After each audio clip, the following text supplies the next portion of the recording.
Good morning, good afternoon, good evening. This is actor Chad Rook, and I am on Comic-Con Radio with your boy Galaxy. Good morning, good afternoon, and good evening. This is Galaxy signing in for Comic-Con Radio.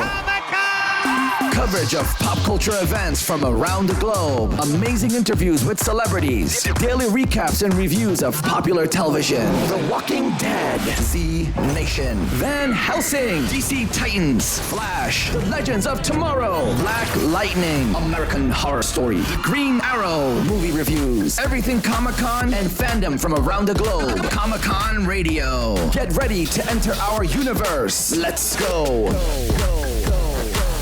Good morning, good afternoon, good evening. This is your boy Galaxy on Comic-Con Radio. Today we have a cool guest. I don't want to just say amazing. I always say amazing guests, and I know you guys are like, well, all your guests are amazing. Yes, every guest that we choose to come on Comic-Con Radio is amazing. They're your fan favorites. They're our fan favorites. Today we have a really cool dude, has been around in our universe for a long time, and he's killing it. Breaking doors down, he's swimming with the fish, he's working with supernaturals, he's sky high, and he's dealing with those apes, and he's doing everything as cool as he is. This is your boy, Chad Rook, live here on Comic-Con Radio. What's up, Chad? How are you? Hey, I'm very good, brother. Thank you for having me. Thank you, my man. What's going on with you? You're here in L.A. now, right? No, I'm actually still, I'm based out of Vancouver, Canada right now. I just kind of sometimes head down to L.A. for different projects, but as of right now, yeah, based up in Canada here. Nice. That's wonderful. You know, I always give props to Canada on every show that I do because everything's happening over there. All the shows are happening, but one thing I don't give props for is the amount of competition there. But thank God for Canada, they film our shows cheap. How is it over there right now? Yeah, it's honestly, I mean, you know, they call Vancouver Hollywood North for a reason, and right now I would almost venture to say it's busier than Los Angeles right now. I mean, there's so many American projects, European projects.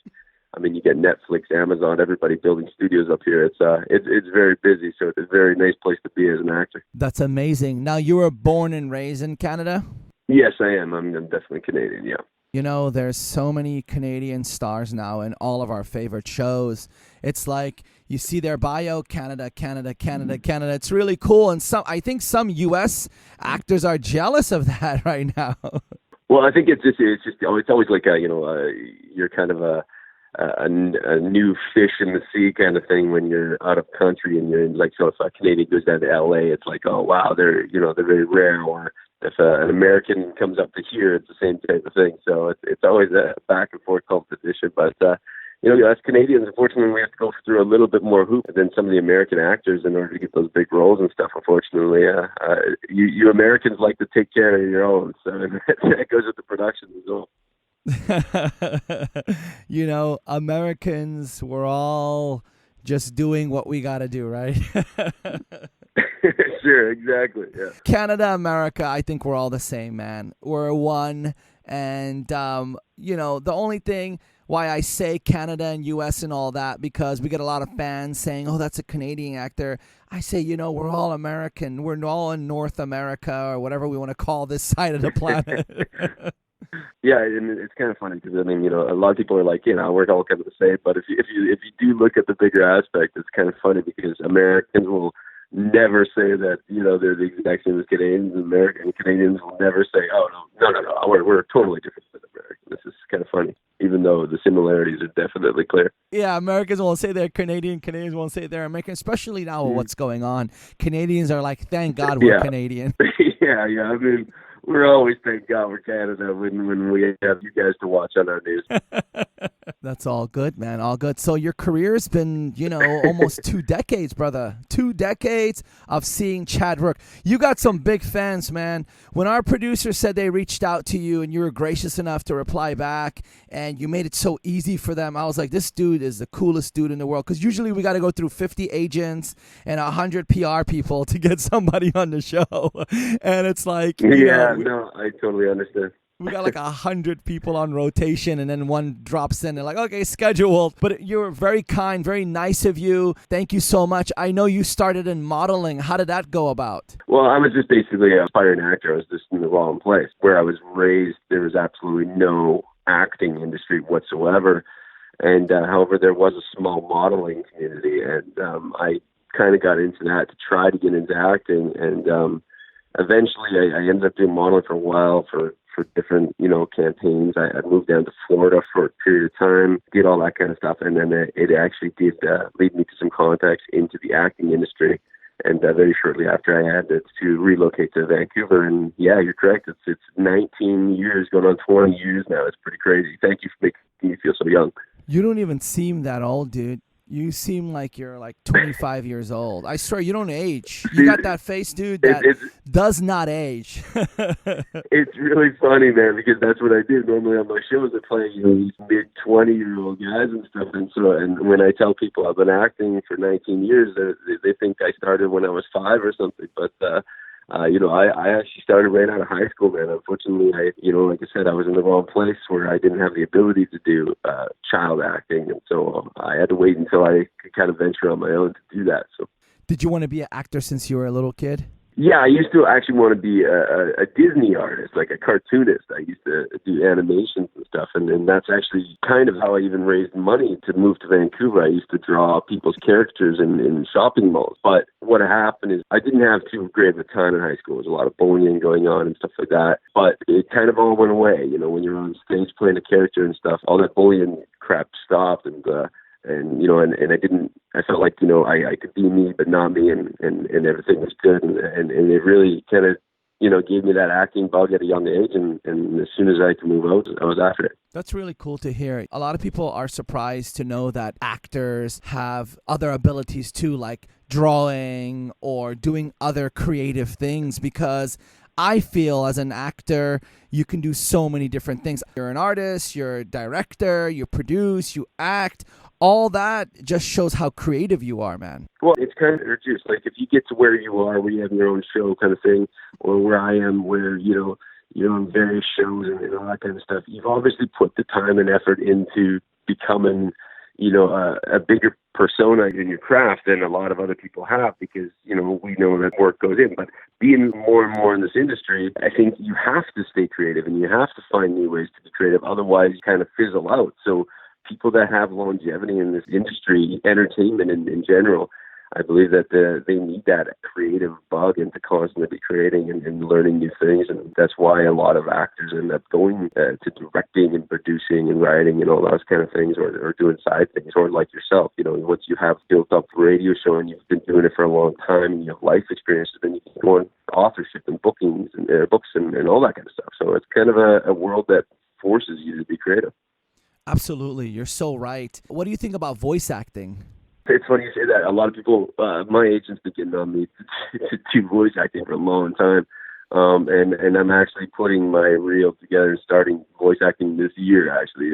So it's been a long time coming, but I think it's amazing. I think it's a very creative art. I love the fact that you can go to work in your pajamas, and sign me up for that. Sometimes I'm in my underwear and I create all these crazy stuff. Hey, man, as long as you have pants on now, then I don't find that awkward story at all.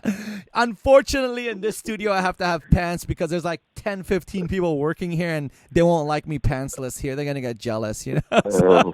Wonderful, man. I can get comfortable in the seat again. Yeah. Oh, my man. You know what I like about you, man? You've been reincarnated 3 times on Supernaturals. How did you do that, bro? Yeah.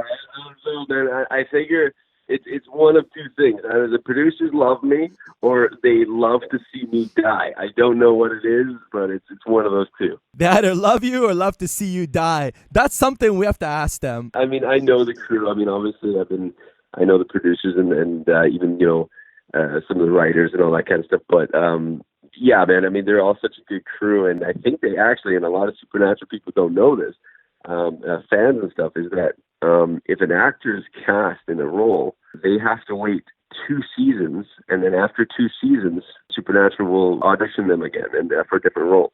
And so that's why if you look at me, I'm on season 6, you skip 2, I'm on season 8, you skip 2, and now I'm on season 10, man. So that's how it works. That's so cool that they bring you back on. And I know why they bring you back on, because you're a cool dude. You play those characters so well. You have that look, man. You fit the role. You're like a perfect person that they could just keep bringing back. But they should keep you, man. They should just keep you for at least 2-3 seasons and be like, okay, let's not kill him out. You know? Hey, brother, have your fans ready to tell them that. I agree with you 100%. Please, they sound like my type of fans. That's cool, man. But no, I really liked you on the show. I watch it all the time. And like I was saying earlier, before I got sidetracked, you have an amazing following. When we kind of sneaked out to people, we have a little fan email. We said Chad Rook's coming on. You wouldn't believe 98% of them were girls. They were going nuts. And we were like, we're not going to announce this on social media. We're going to wait. We'll just release the episode. And they were going crazy, and they kept asking us every day, when is he coming on? Honestly, man, it's kind of funny. Things kicked off with not only Supernatural, but Once Upon a Time, Flash, Siren, all that stuff. It's weird because at different continents you get, like if I go over to Germany or somewhere like that, the fans there, just a completely different breed of human than American fans. And then if I go from there to, like somewhere else, Austria Japan. or wherever, it's everywhere you go, England, all the, especially England, a little bit different too. But everywhere you go, the fans are completely different, and it's not what you expect. I love every fans all over. I can't say that. They're going to kick my butt now. But I love fans. I love all you guys out there. But the French, the English, and the Japanese fans, for me at least. Yeah, I mean, when you say another breed of fan, I mean, I would actually say, it's based on more genre. Like the shows were Supernatural fans, and I know we were just speaking about it. I mean, I get fans, coming to Comic-Con to meet me and stuff for, all the shows, Flash, whatever. But when you meet a Supernatural fan, I mean, that is a different breed of fan. I mean, some of them, they don't differentiate the difference between reality and that TV show. So they'll come up to me, talking to me as if I'm like Zachariah or Desmond and stuff. And I'm like, whoa, easy, okay? I know you're a Jensen fan, but I was fake punching him. Like, relax, Yeah, right. Well, that show's been around a long time, and those fans are off the hook because they feel the show, and they'll get you, man. You got to be careful. Yeah, there's some scary cats out there, but I mean, they usually all mean well, and they're pretty interesting and entertaining people. That's to say the least. They're awesome. Yeah, that's pretty cool, though. I always tell everyone, if you want to eat forever, but yeah, you got to put some work into it, put some elbow grease, get into a fandom type show, and you'll stay alive in people's hearts. And it's true. It's so true.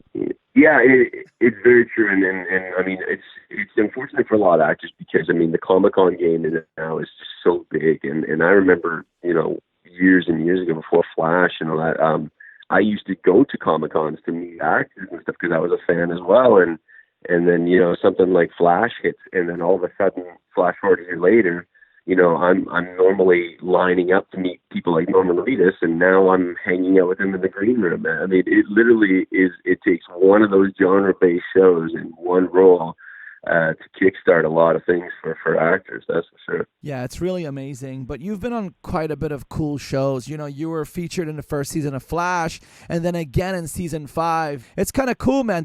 That's kind of when it all really kicked off. I mean, I've done tons of shows before that, but Flash was definitely the big start button in the Comic-Con world and with the fan following and those kind of things. As soon as they announced that I was going to be the very first villain on Flash, and this was in March of that year, I mean, the show wasn't even premiering and showing until October. So from literally March till October, it was just Comic-Con after Comic-Con, radio station, interview, all that stuff, because the fan following was just huge already for that.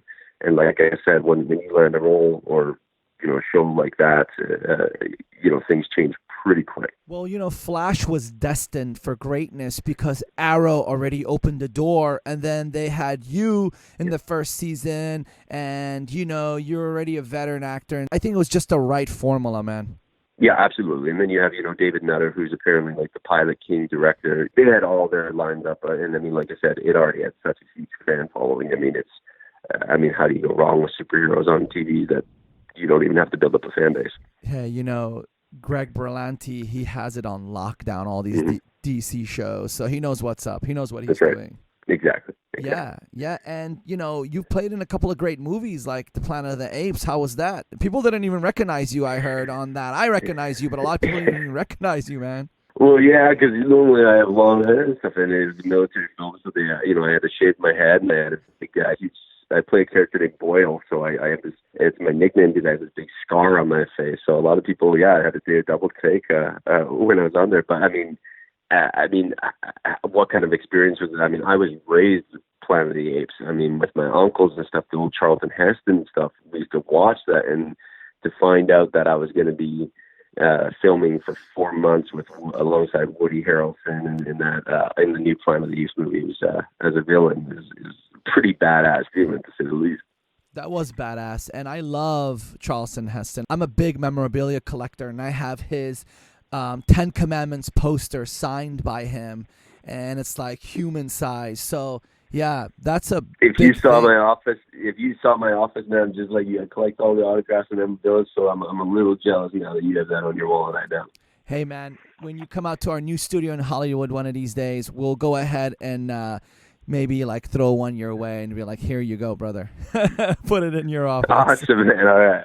I'm going to hold you to that, brother. That's it. You have to. I got to open my vault anyways.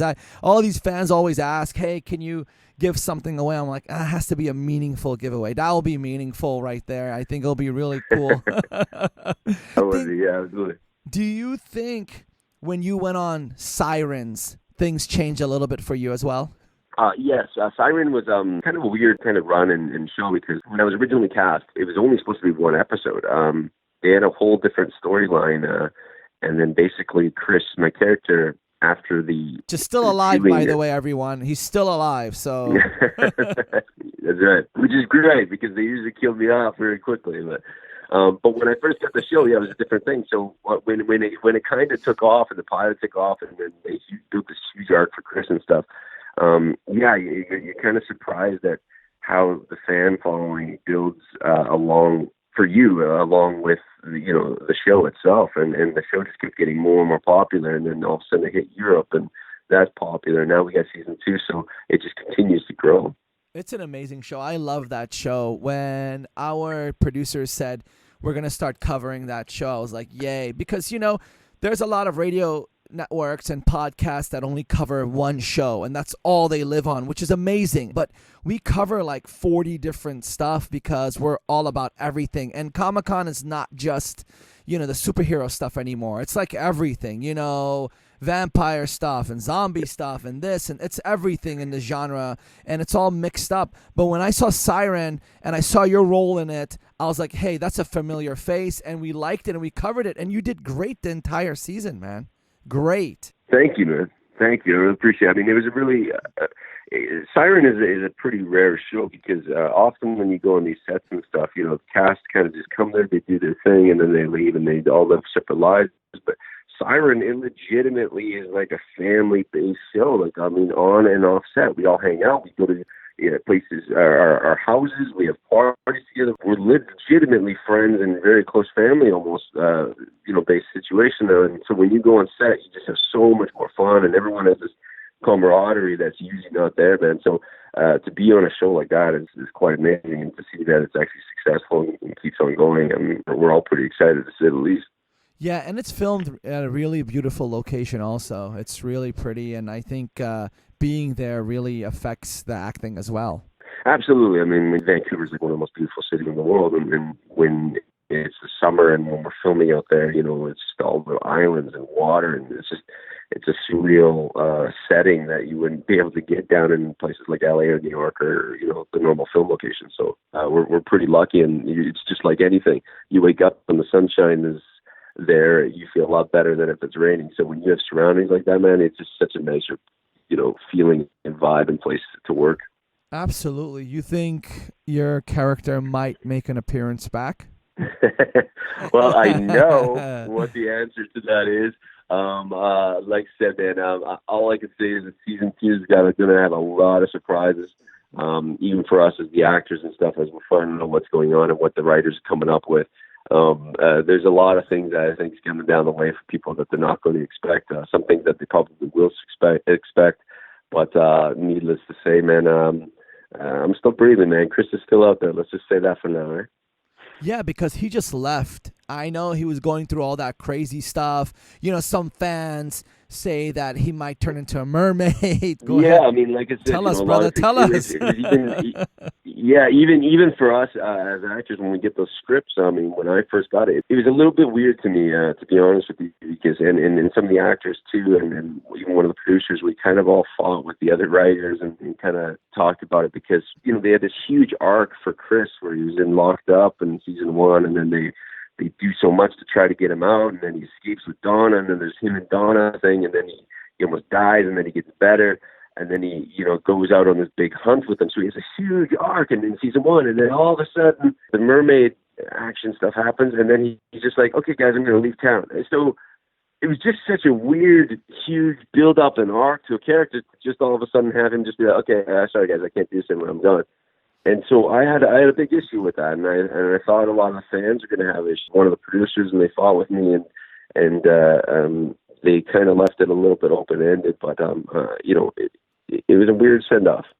It's a big weird send-off. We got messages from fans because we covered the show, and they tell us, hey, can you guys tell us, we get to watch episodes in advance, we get to see things, whatever, but we never share it because we want everybody to just feel it as it goes. But they keep asking us, what's up with him, what's going on, and we're like, we don't know. And a lot of fans were bummed out that, okay, all this happened. Let me tell you something, man. The whole entire season 1 was finding you and this mermaid that came on shore, and that's it. That's I think what we got from the entire season 1, and then you just leave, and that's it.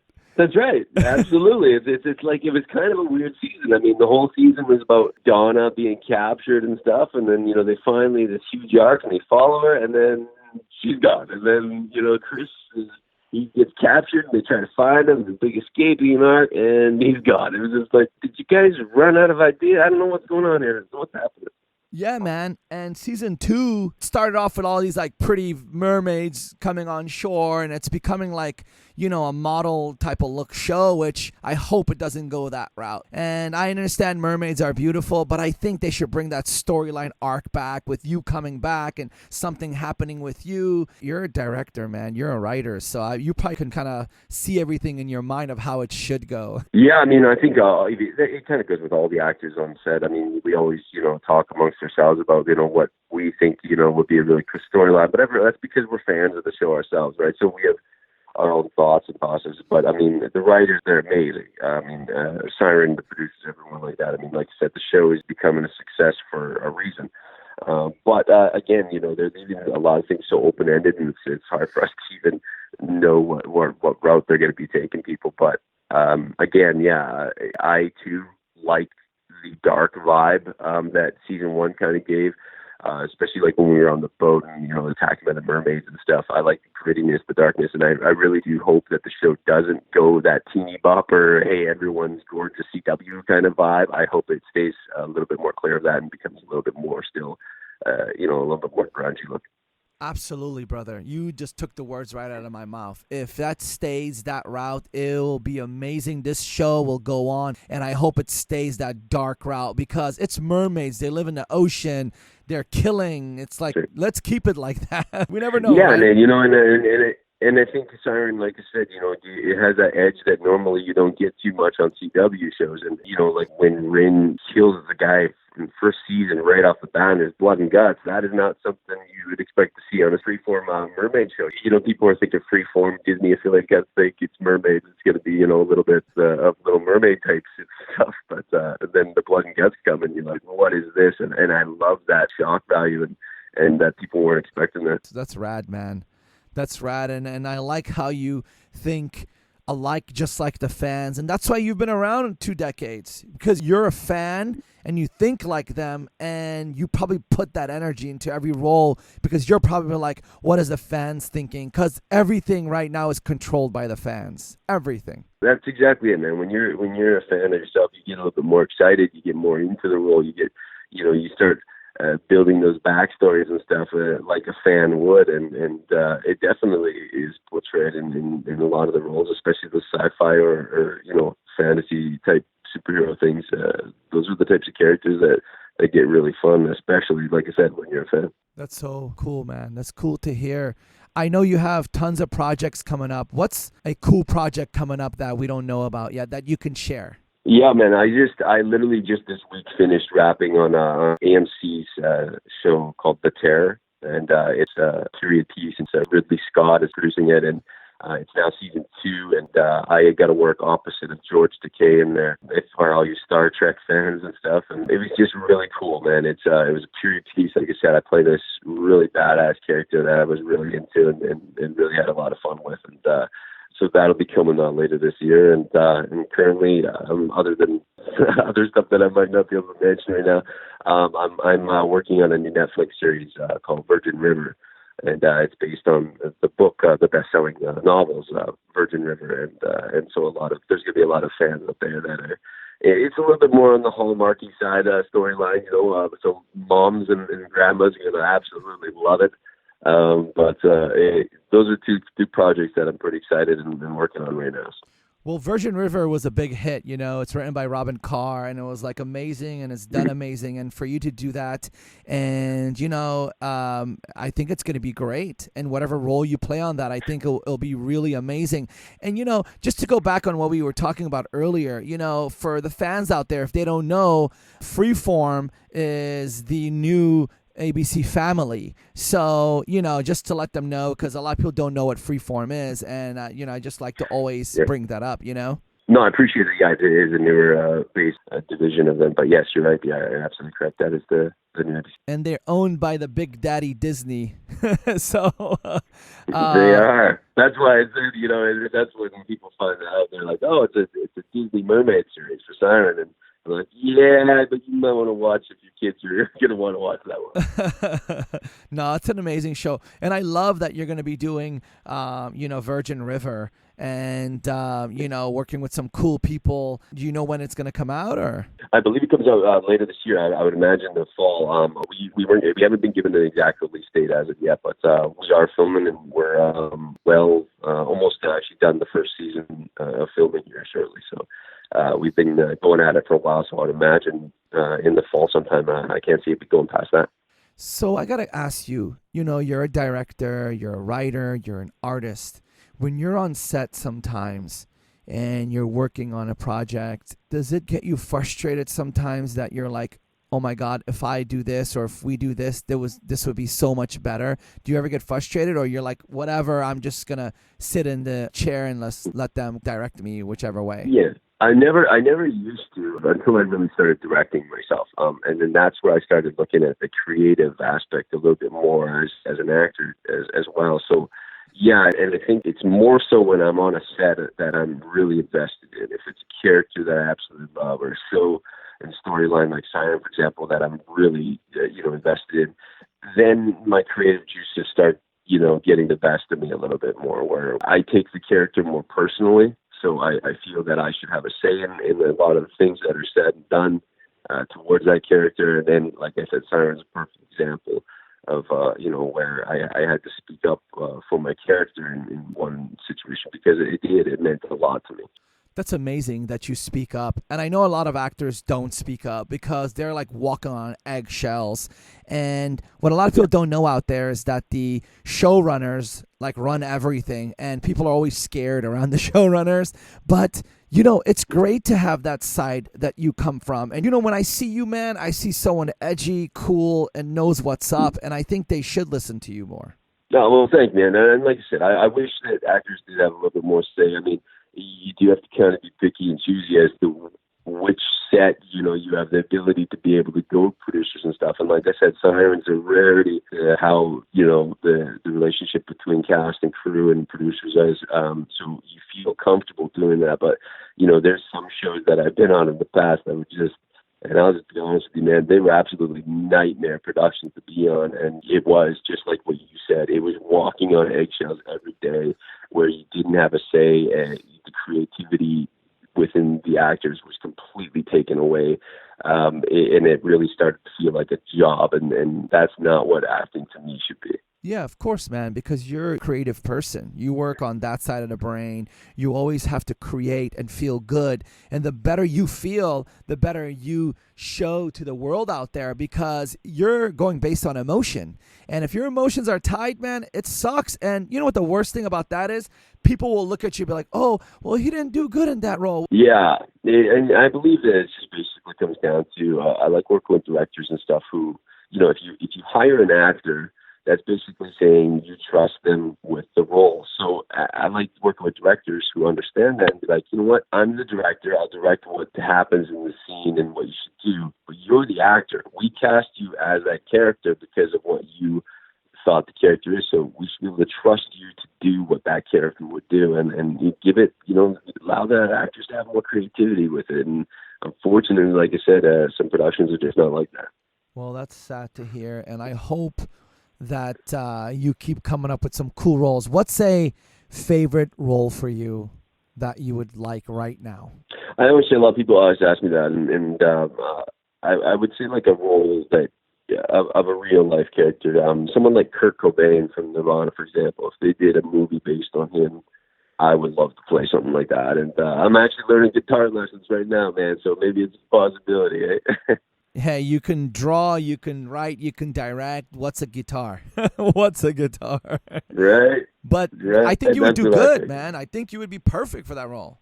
Yeah, I mean, like I said, I think it's just something that whether, not that I look like him too, but I was just saying, but it's when you have a role that you already have so much of a backstory on, I mean, there's so much for you to work with, and to not only be able to create a character, but to mimic somebody, that's a whole different skill in its own. And I mean, if you saw the movie Bohemian Rhapsody, which was just kind of about that, but I mean, that's amazing what he did. And it's pretty fun to watch, and so I would love to do a character like that where it's something that's real, and I think that would be a pretty big challenge. Hey man, why don't you pitch it to Netflix? Their door's always open. Yeah, you're right. I have nothing else on my plate. I could just write up a new pilot for myself. Hey, just look at some of his biographies, sit down, lock yourself up, live in his shoes, go to Netflix and be like, here, I got an idea. Well, yeah, maybe we'll work on that, man. Once I have a little bit more spare time on that. I know it's not that easy, right? I was just. Yeah, it's kind of funny because since things have taken off, man, it's just even personally, like I have to schedule a hangout with my friends like a month in advance and mark it on my calendar and stuff. It's getting pretty ridiculous that I can't just. Hey man, let's just go hang out on Saturdays. It's getting pretty busy, and I'm not complaining about that. I love it, but sometimes you wish you can just go back 10 years just for a quick moment or so. You wish you could have the flexibility of 10 years ago, but the work that you're doing now, that's an ideal life for you, right? That's exactly it, brother. That's what you want, and that is amazing. But like you said in an interview, I heard you on an interview about a year ago, you said that you're not one of those people that just has an agent and just sits on your ass. You hustle and you go out there and you kick doors down. And that's an amazing statement you made, man, because every actor should live by that. Yeah, I mean, like I said, I've been in this 19 years, and I mean, there's friends of mine and there's people that have been doing it just as long as me, and we're in completely different levels of our careers and stuff, and the work ethic that goes behind the typical actors really is what determines that. I mean, there's actors that just, like I said, in the interview room, they get an agent and they literally sit by the phone, and that's all they do. They don't update their headshots for like 10 years. It's all this kind of stuff, and they don't go to training. I mean, whereas me, I'm fidgety. I need to know what's going on. I need to be creative, like you were saying.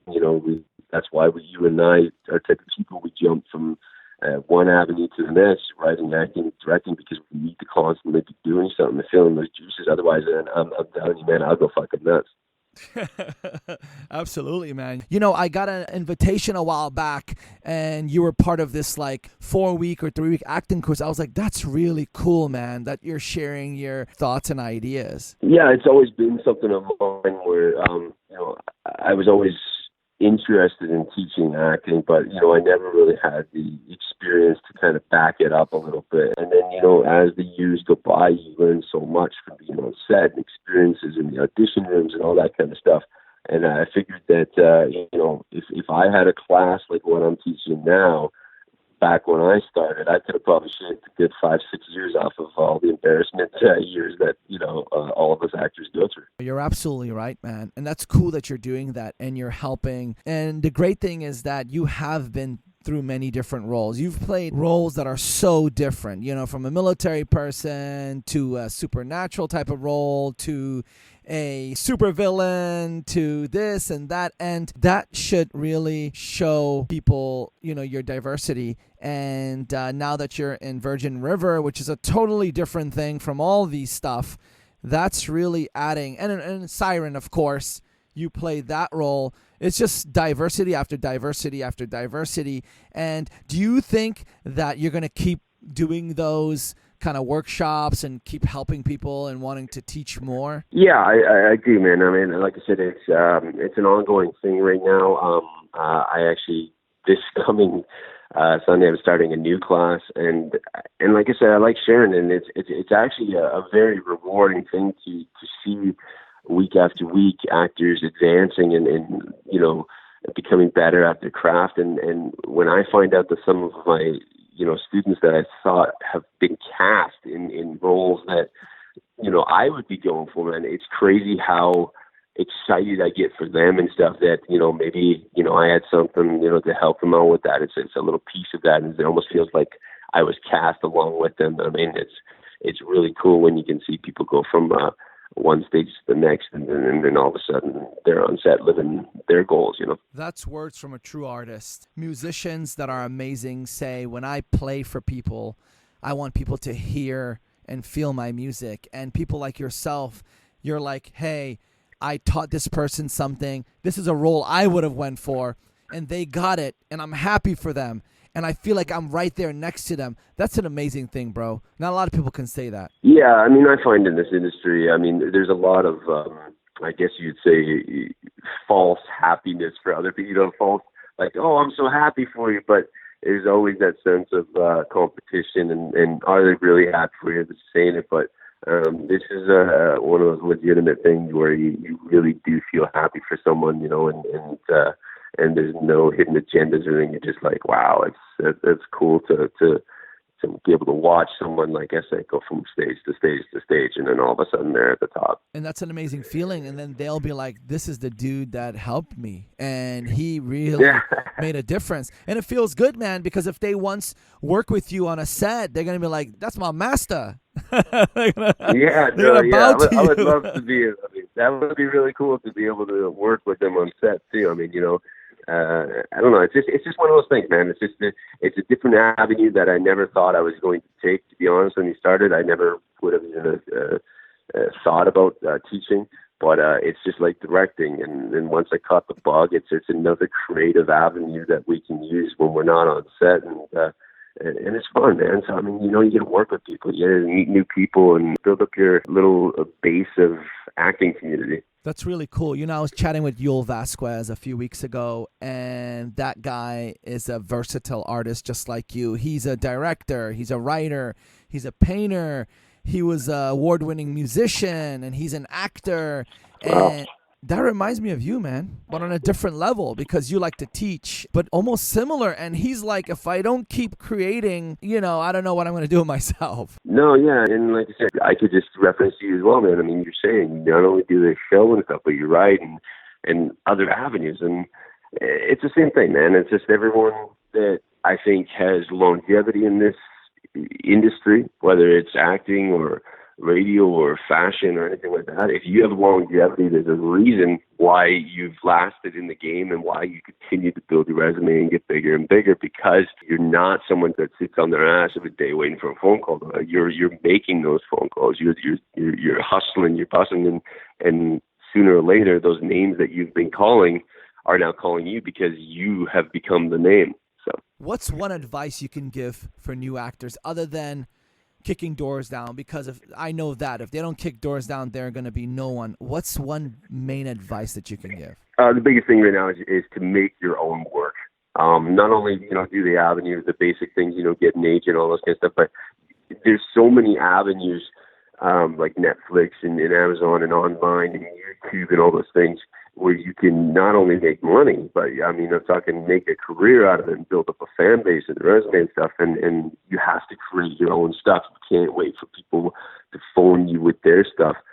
Write, direct, do student projects, all those kind of things that aren't just associated with your agent calling you saying for an audition. Get out there and do your own thing. That's the biggest advice I can do. And laziness will kill you completely in this industry. That's great advice. And which city you think is the most competitive city? Is it in Canada? Is it LA? Is it New York? Well, I would say Vancouver, by all means. For Canadians, it would definitely be Vancouver. And I think in America, LA would be a little bit more so for if you're film and television. I guess it kind of just based on where you're legally allowed to work and be, right? So especially with your guys' whole border situation right now, man, you might want to look at a Canadian city. It might be easier for you to get into. That's crazy, right? Things are too crazy right now for everyone. It's like actors have to, get special visas just to go back and forth. It's so sad, man. It's such. Oh yeah, absolutely, man. I have a visa as well, man. That I need to be able to come down there, and the process that it takes to get a visa to work in the States. I mean, you'd think you were creating a new human being again with the amount of material they need. It's crazy, brother. And here's the thing. They don't even care about your resume, right? They're like, who cares who you are? Go wait in line. That's exactly it. There's no bump in the line for those guys. So. No, President Trump coming. Well, they probably will deny you if he comes because they don't want. Oh, man. I feel for your guys' situation there. To be honest with you, man, like I don't get into politics because I think it's all set up. It's crazy. It's very interesting to watch on the news, like I said earlier. Isn't it? It's funny, man. It's like, nothing presidential about the gentleman. Isn't it crazy that the president these days tweets? Yeah, I think what's crazy is that he tweets at like 4 a.m. on the toilet. That's what's even crazier about it. That's crazy, man. They should not allow the president to tweet or Instagram or Snap or any of that because I don't know. It's crazy, but hey, it's modern times. God knows what's going to come out in years to come, and these guys are going to do whatever crazy thing they got to do with their stuff. Do you have a social media page for the fans? Because I want everybody to know your social media. Yeah, it's just Chad Rook on everything. I'm not one of those guys who hey, find me on Instagram and my name is Tank72. Nothing like that. So it's just my name, Chad Rook, on all those avenues, Twitter, Instagram, all that kind of stuff. Although I don't really use Twitter anymore, man. I think it's kind of a dying breed other than Donald Trump using it, man. I'm not on there. Well, Instagram's the way to go. A lot of people in the Comic-Con world use it because they're updating people instantly, with what's going on with this superhero, that superhero. I think it's like a geek thing. It's our like a red telephone. I think Instagram's the way to go. Yeah, absolutely. And you guys can find me on there, man, and on Facebook as well. So I think it's just official Chad Rook page. And, I always try to update the fans with, little hidden behind the scenes stuff and that. So yeah, please, come follow me and hang out. And, I chat with the fans, man. I like to talk with them. Kind of like what you mentioned earlier. I am a fan still, man, of a lot of these shows and stuff. So I like to interact with the fans just as much as they do me. So, send me messages, man. I love talking to you guys. That's cool of you to say, man. And I can vouch for that. You are a very welcoming person. You're a cool dude. You are not stuck up. You're straight up. And you're making it happen. And for someone in your level, you can be snobby and be like, whatever, I don't even want to breathe your way. But no, man, you're a cool dude. We appreciate you a lot for coming on the show, for giving us the time, for giving us some knowledge. And we would love to have you on the show over and over. We want to make you a VIP regular that always comes on and always shares everything because the fans out there always want to learn. And maybe we can do something where you're educating fans online, once a month. But we'll talk about that separately. And we appreciate you a lot, man. Well, thank you so much for saying that, man. I really appreciate that. It's really kind of you say. And again, hope your fans are enjoying the shows. And I would love to come back on and talk about some stuff. Maybe after season 2 of Siren hits, man, we'll have a little bit more stuff to talk about. We'll see what happens. Absolutely, and I hope you come back on and, your legacy thrives through the show and your new show does really well as well. That's going to come out on Netflix. And everybody, you could reach Chad. It's at Chad Rook on Instagram.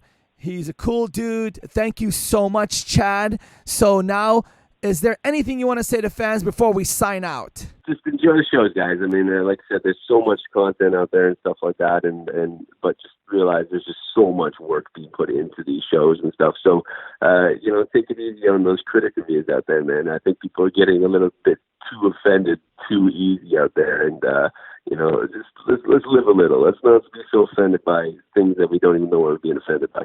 Absolutely, man. I always tell people, if you're not positive, don't come on our show, don't message us, don't talk to us, because we just have to be positive, welcoming, because who knows what's going on. We just have to look at it, watch it, love it, and appreciate it for as long as it stays and as long as those shows last, and we're thankful of it. So with that, we're going to sign out. Good morning, good afternoon, good evening. This is your boy Galaxy with Chad Rook. On Comic-Con Radio, we're going to give them a million kisses. Ready, Chad? 3, 2, 1. Mwah. Love all you guys out there. Mwah. There you go. Chad just kissed all you ladies out there. Take that. Put it in your pocket. Thank you, Chad. We appreciate you. We're signing out. Peace. Good morning, good afternoon, and good evening. This is Galaxy signing out from another amazing episode of Comic-Con Radio. Tune in for your daily shows of Comic-Con Radio. Go to comiccon-radio.com. Reach us on social media, Twitter, Facebook, Instagram, at Comic-Con Radio. You can call us toll-free right now. 800-976-0305. 800-976-0305. Comic-Con Radio, taking the world one listener at a time.